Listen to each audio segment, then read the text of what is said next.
આપ જોઈ રહ્યા છો વાયન ન્યૂઝ. હવે જોઈએ અગત્યના સમાચાર. વડોદરા શહેરમાં વિશ્વવિખ્યાત મહારાજા સયાજીરાવ ગાયકવાડ યુનિવર્સિટીની હેડ ઓફિસ ખાતે સેનેટ મેમ્બર કપિલ જોશીને સોશિયલ વર્ક ફેકલ્ટીના ટીમ ભાવના મહેતા વિરુદ્ધમાં આવેદનપત્ર આપી રજૂઆત કરવામાં આવી હતી. આદિર અજ્ઞાન કે દંડનીય બેદરકારીમાં યુનિવર્સિટી આપણા વહાલા વિદ્યાધામને કેવા કેવો દિવસની ઝોલાના આવેશમાં મહારાજા ગાયકવાડની એક સમયની ભારત અને ગુજરાતની સૌથી પ્રતિષ્ઠિત યુનિવર્સિટીનો રસાતાળ કરી હે તેવા આઘાતજનક સમાચાર ડિપાર્ટમેન્ટથી મળી રહ્યા છે.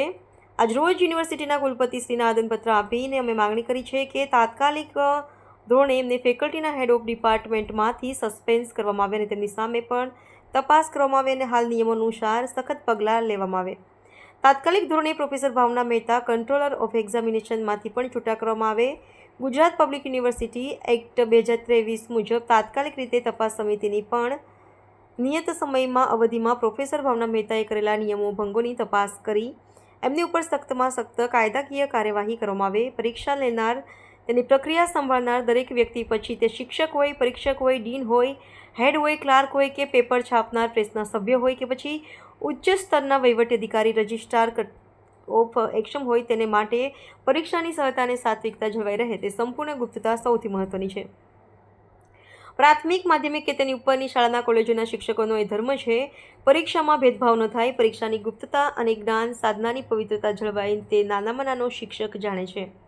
આવડી મોટી યુનિવર્સિટીના સૌથી અગત્યનું પદ ધરાવતા, ગૌરવ ધરાવતા કંટ્રોલર પ્રોફેસર ભાવના મહેતા આજે જો પરીક્ષા લેવાય તે પહેલાં પરીક્ષકના નામો જાહેર નોટિસ બોર્ડ પર શાંતિ પોતાના સહી સિક્કા સાથે કરતા જાતના હોય ભોગવવાના શોખીના મહિલા હોદ્દેદારોને શું કહેવું? શું એ સામાન્ય શિક્ષક બનવાને પણ લાયક છે?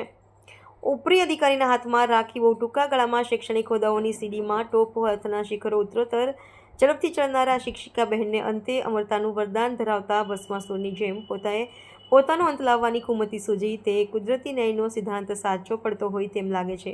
ખુદા કે ઘર પર દેર હે અંધેર નહીં તથાસ્તુ. જેમાં વધુ માહિતી સેનેટર મેમ્બર કપિલ જોશીએ મીડિયા સમક્ષ આપી હતી. ઇન્ચાર્જ વાઇસ ચાન્સેલરને રજૂઆત કરવામાં આવી, સાના મુદ્દાને લઈને કરવામાં આવી.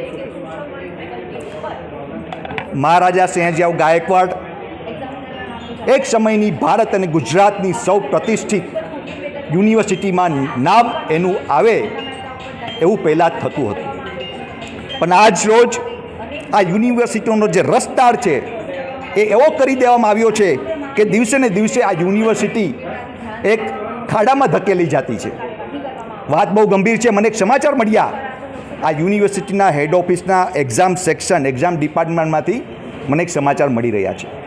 એ સમાચાર એટલા ગંભીર ને એટલા આઘાતજનક છે કે યુનિવર્સિટીના controller of exam professor Bhavna Mehta બેન એને એક્સપર્ટ જે વાયવાની અંદર એક્સપર્ટ આવતા હોય છે એ એક્સપર્ટના નામ એને જાહેરમાં નોટિસ બોર્ડ પર લગાવવામાં આવ્યા. એ એક્સપર્ટના નામ વિદ્યાર્થીઓને કહેવામાં આવ્યા જે કોઈ પણ પરીક્ષા લેનાર હોય કે તેની પ્રક્રિયા સંભાળનાર હોય, દરેક વ્યક્તિ, પછી તે શિક્ષક હોય કે પરીક્ષક હોય કે ડીન હોય કે હેડ હોય કે ક્લાર્ક હોય કે પેપર છાપનાર, જે પ્રેસ આપણું યુનિવર્સિટીનું પ્રેસ છે એ પ્રેસની અંદર જે પેપર છાપનાર સભ્ય પણ હોય કે ઉચ્ચ સ્તરના રજિસ્ટ્રાર હોય કે કંટ્રોલર ઓફ એક્ઝામિનેશન હોય કે વાઇસ ચાન્સલર હોય, આ બધાએ આ પરીક્ષાની સહતા અને સાત્વિકતા સંપૂર્ણપૂરે ગુપ્તતા જાળવવી જરૂરી છે. આ બહુ મહત્ત્વનો મુદ્દો છે કે કોઈ પણ એક્ઝામ હોય એ એક્ઝામની ગુપ્તતા જાળવવી આ બધાનો એક શિક્ષકનો ધર્મ હોય છે. પણ આ ધર્મ, આજે સાધનાની પવિત્રતા આ પ્રોફેસર ભાવનાએ ના જાળવી અને જે વાયવાની અંદર જે વાઇસ ચાન્સલર દ્વારા જે એક્ઝામિનરના એક્સપર્ટના નામ મૂકવામાં આવ્યા એ જાહેરમાં આ બેને નોટિસ બોર્ડ પર અને પીએચડીના જે ગાઈડલાઇન્સનું ઉલ્લંઘન કરવામાં આવ્યું છે, એક્ઝામિનેશનનું ઉલ્લંઘન કરવામાં આવ્યું છે. તેના માટે આજ રોજ અમે યુનિવર્સિટીના વાઇસ ચાન્સલરને અમે માંગ કરી છે કે તાત્કાલિક ધોરણે પ્રોફેસર ભાવના મહેતાને સસ્પેન્ડ કરવામાં આવે, એને કંટ્રોલર ઓફ એક્ઝામિનેશનમાંથી છૂટા કરવામાં આવે ને એની સામે ગુજરાત પબ્લિક યુનિવર્સિટી એક્ટ 2023ના ધારાધોરણ મુજબ એમની સામે ઇન્ક્વાયરી બેસવામાં આવે. જેમ વિદ્યાર્થીઓને દંડવામાં આવે છે એવી રીતના ભાવના મહેતાને પણ દંડવામાં આવે. ને આ ભાવના મહેતા પોતાની જાતને બહુ તિસ્માર ખા સમજે છે. કારણ કે જ્યારે પણ કોઈ વ્યક્તિ કે ક્યારે કોઈ શિક્ષક કે ક્યારે કોઈ ક્લર્ક કે પટાવાળો કાંઈ પણ ભૂલ કરતો હોય છે તો ભાવના મહેતા એને સોકોઝ નોટિસ પાઠવતા હોય છે, એની પાસે માફીનામા પત્ર લખાવતા હોય છે.